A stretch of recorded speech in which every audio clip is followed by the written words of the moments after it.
Okay,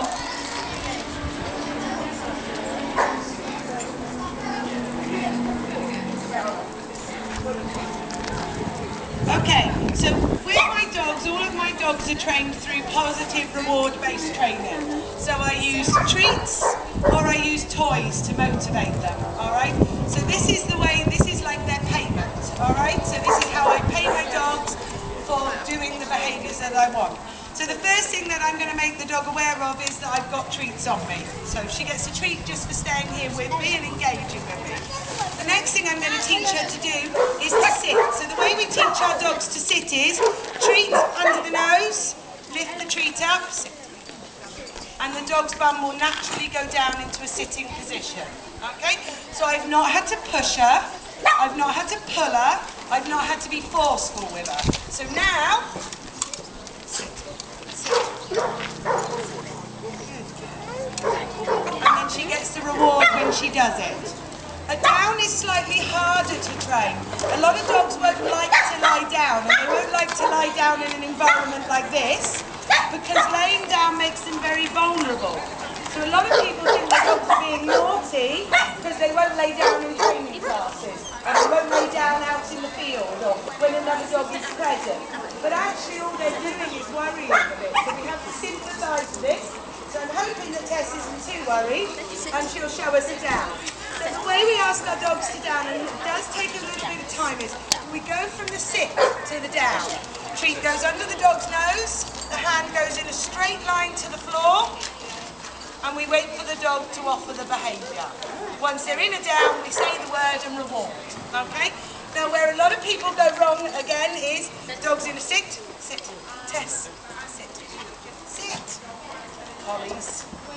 Is they will go down, down, down, down, down, down, down, down, down. Why isn't it doing a down? Yeah? Alright? What we need to do is only say the word when the dog is in the position. Alright? So I won't say down until she's in position when I'm training it. When I've trained it, I then expect the behaviour when I ask for the word. When I ask her for it. Tessie, sit. She's thinking she's doing something else rather than doing something easy. Sit. Sit. Never work with collies. They're very naughty.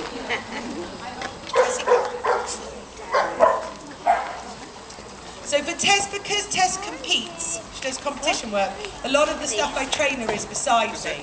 Alright? So for her, the context matters. Okay? So, those are the basics. Now, a lot of you will probably, one of the most common asked questions is, how do I stop my dog from jumping up? Yes, my dog jumps all over me, and it jumps all over other people. Well, the first thing, when you got your dog as a puppy, what did you teach it? Every time it jumped up, every time it put its little feet on you, you scooped it up, or you cuddled it, or you picked it up, yeah? So we taught this behaviour for 6 months, and then at 6 months, when we've got a great big golden retriever jumping up at us, we don't want it anymore, alright? So the way we train another behaviour, or we out-train a behaviour, is we train an incompatible behaviour. So what's an incompatible behaviour to a dog jumping up at us? It's a dog sitting, isn't it?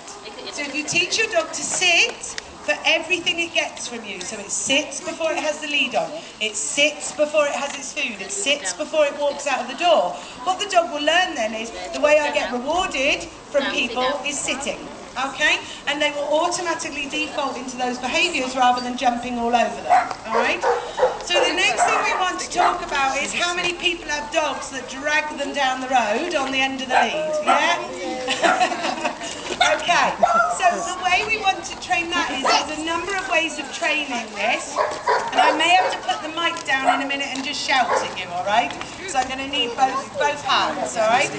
But the first thing we need to do is to show the dogs that by pulling, they're not going to get anywhere. So what normally happens is dogs pulling and we dutifully follow it to the path. So it just gets there quicker, doesn't it? So the first thing you can do, especially with older dogs, is actually stop. And stop moving forward. The dog will automatically turn around and look at you, say, what are you doing? At that point you reward it, take a step back, and then move forward again. Now for some of you that could take you a week to get to the park, yeah? So what I'm going to do is show you another way of training it using food. I'm going to have to give this to you, Ria, because I'm going to need to just to So I'm going to put, I'd probably be able to yell loud enough. Yeah. Shall I try? Can you all hear me? Is that right? So I'm going to put her back on the lead for this, alright? So, what I want first of all is I want Tess to understand that walking next to me is more acceptable than pulling. So the first thing that I would do is I would get a few treats in my hand, so especially when we're teaching a new behaviour, and I would show her the position I want her in, which is beside me. And when she gets here, she's getting a couple of treats from me, alright? So do that a few times before I move.